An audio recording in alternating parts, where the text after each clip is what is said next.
Good morning everyone. Children, we will be continuing our next topic, that is conservation of resources. I hope previous topics are clear. Children, conservation means first of all to conserve resources, to protect from any kind of destruction, from any kind of damage. Right? So children, these resources are very important, vital for the development for any country.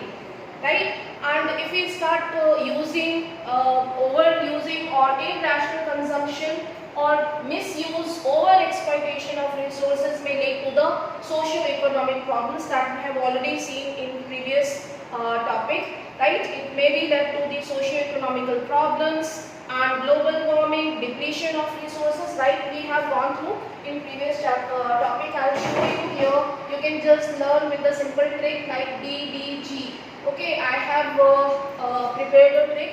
Depletion of resources, अगर हम resources का misuse करते हैं तो it will lead to the depletion of resources, divide the society, and G, that is global warming, or you can say like in this way you can learn DDG. Okay, now look at the next. To overcome these problems, resources conservation at various levels is very important. What are the various measures or steps to conserve these resources? This is also very important responsibility, that we have to conserve these resources, because without resources no country, no place can be developed. Okay, this had been the main concern of the leaders and thinkers in the past. For example, Gandhiji was very apt in voicing his concern about resource conservation. So this was the Gandhi philosophy or Gandhian act to conserve resources. He voiced like there is enough for everybody's need and not for anybody's greed. Okay, we have sufficient resources for the development, for the to fulfill our requirements, to fulfill our needs, not for for the selfish people or to satisfy the greedy people. Like nowadays we can see, okay, we are misusing, we are trying to exploit resources, right? And there is here we can see the most important role of the misuse of resources is modern technology also. Okay, this is the root cause for resource depletion at the global. Technology is not only it has advancements or advantages, it has some also. Okay, he was against mass production and wanted to replace it with the production by the masses. Now what is the mass production, children? Okay, we have one topic we have gone through, that human resources are dependent on institutions and technology. Okay, so according to Gandhi philosophy, the humans are using technology at very wide scale, and with the help of this technology here, they are producing mass production. They are doing mass production. Okay, mass production हम कर रहे हैं, यानी बहुत सारी चीजें हम technology के चीजों है वो एक साथ रिड्यूस कर सकते हैं. Okay, but here he focused. He said that it should be replaced with the production by the masses, so that it can provide employment. It can provide jobs to the people. Masses means here people. Okay, so here if people start producing the things, it will provide jobs. Okay, so he focused rather than on mass production, he wanted to replace it with the production by the masses. Right? He was not against the technology, he was not against the development. Actually, he wanted that here we should focus on production by the masses. So this was the Gandhian philosophy, or here you can say this was the concept of development of resources given by Mahatma Gandhi. Okay. Again, here you can just go through this paragraph. At the international level, the Club of Rome advocated resources conservation for the first time in a more systematic way in 1968. Subsequently, in 1974, Gandhian philosophy was once again presented by Schumacher in his book small is beautiful. Okay, there is one author who actually adopted the Gandhian philosophy in his book Small is Beautiful. So that you need to just underline. This is very important topic, children, that what was the concept or what was the Gandhian act for the conservation of resources. One question can be from here it can be asked, what was the Gandhian act or philosophy to conserve resources. Okay, you can give this beautiful quote that there is enough for everybody's need and not for everybody's greed. Okay, यहाँ पे हमारे पास sufficient resources हैं, लोगों की ज़रूरतें पूरी करने के लिए इतने संसाधन हैं, बट उनकी लालच को पूरा करने के लिए नहीं है. तो that is the meaning of this quote. You should understand. Now come to the next topic. Is there any doubt, children? Now move on to the next topic, that is land resources. Yes, so children, we know that earth is blessed with land and everything we can walk, we can settle. Okay, roads are constructed on land, houses are constructed on land, cultivation, agriculture, forest, everything is available on land resource. Okay, so this is very important, and we live on land, we perform our economic activities on land, and we use it in different ways. Thus land is a natural resource of utmost importance. Okay, it is one of the important resource we need. We know that, children. और we have learned कि हर जगह पे जो land physical features हैं वो एक जैसे नहीं. It is different from place to place. Okay, so here it supports natural vegetation, wildlife, human life, and economic activities. Everything is available on land. If there will be no land, then yes, children, then what will happen? Yes, if there will be no land, then what will happen? What do you say? Can we construct houses, buildings, roads on water? Yes, we have one surface जिसपे हम चल सकते हैं, जिसपे हम settlements बना सकते हैं. Yes, please tell. Aditya, Madhika. Yes.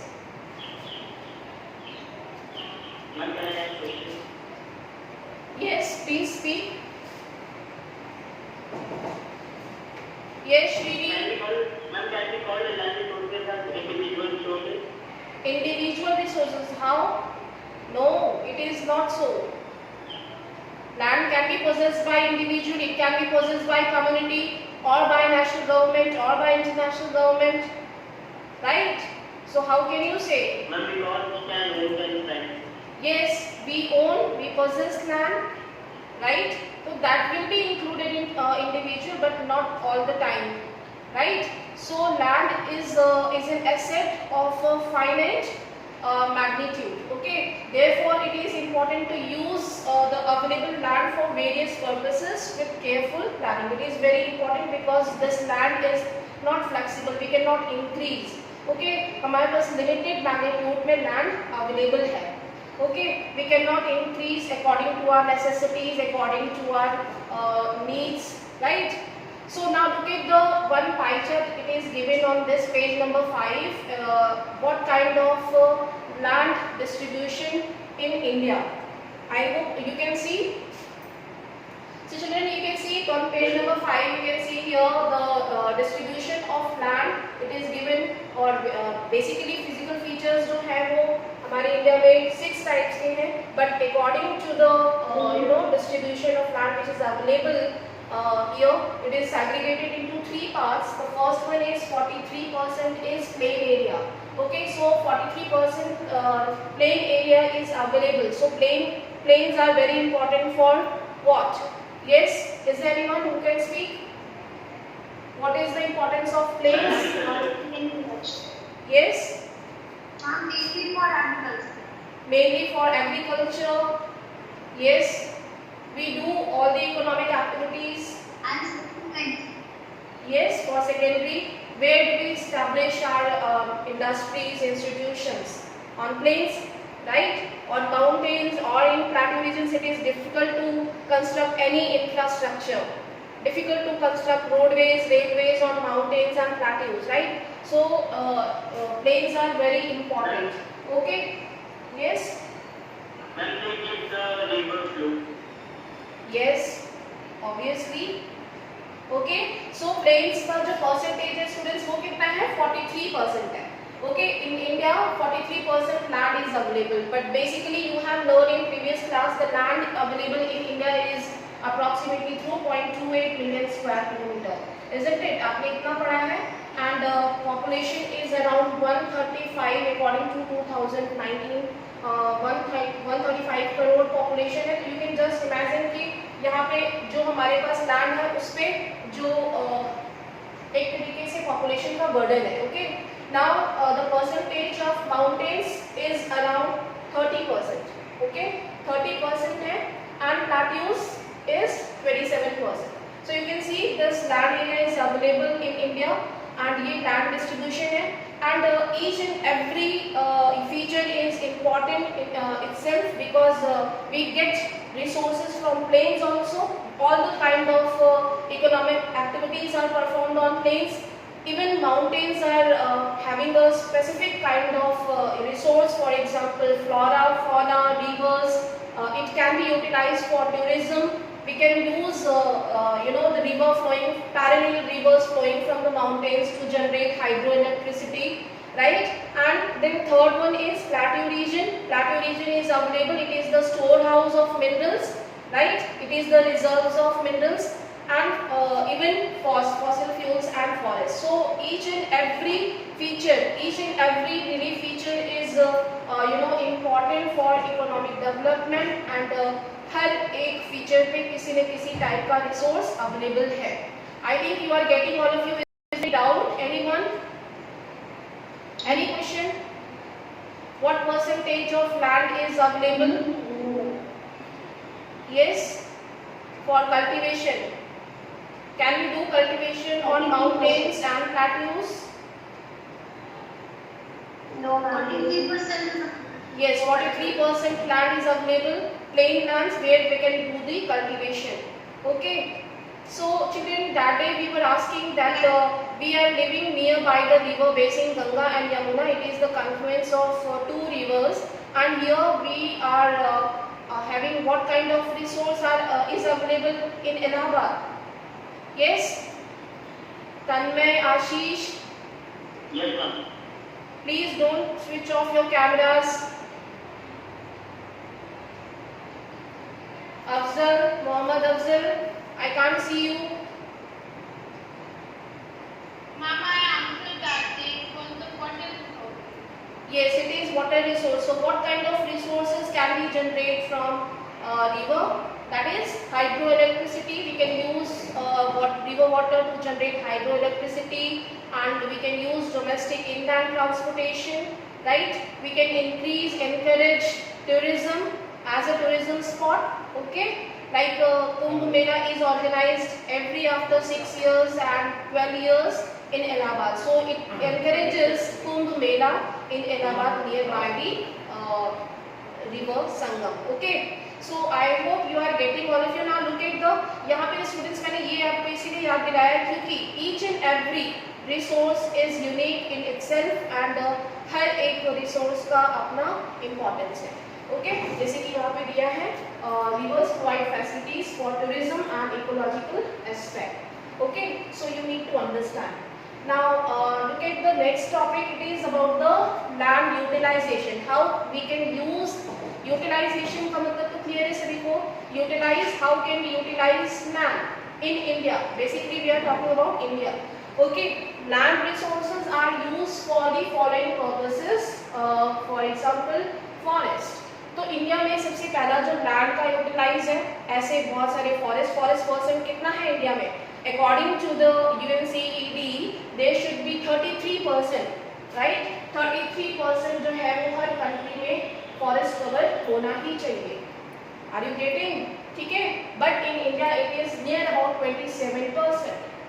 Okay, India में जो 27% है वो रीजन फॉरेस्ट 27% जो है वो रीजन्स फॉरेस्ट कवर्ड है, right? So here in India the land जो हमारे पास 43% है, 43% लैंड जो है वो इसमें से out of that forest percentage 27%.